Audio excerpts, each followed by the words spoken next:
Coach Chot Reyes mga bro, babawi na lang daw sa Asian Games at Justin Brownlee maglalaro na sa Gilas Pilipinas.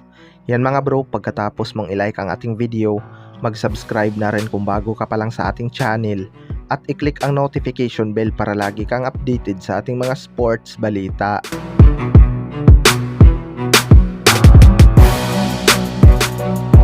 So tapos na nga ang kampanya ng Gilas Pilipinas ngayong FIBA World Cup mga bro.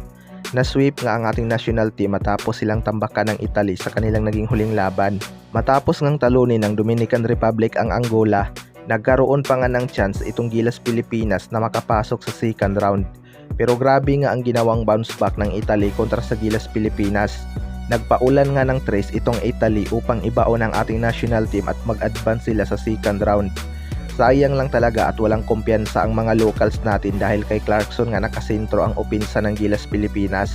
Tapos puro pabaldog ang kanyang mga tira. Sobrang luwag nga ng depensa nitong Gilas Pilipinas kaya maraming open shot ang nako-convert ng Italy beyond the arc. Kaya panigurado kung hindi pa magre-resign o hindi papalitan ng SBP itong si Coach Chot Reyes, baka siya pa rin ang mag-handle sa Asian Games at panigurado marami na namang fans ang magwawala sa social media. Alam naman natin kung gaano kainit itong si Coach Chot Reyes sa mata ng mga Gilas fans ngayon matapos ang pagka-sweep ng ating national team. Sa kabilang banda naman mga bro, Justin Brownlee maglalaro na sa Gilas Pilipinas. Ngayon ngang tapos na ang kampanya ng Gilas mga bro, magpo-focus na naman ang ating national team para sa paparating na Asian Games. Hindi nga basta-basta ang makakalaban natin dahil mga malalakas nga itong mga karatig bansa natin. Dito si Justin Brownlee na nga ang maglalaro mga bro.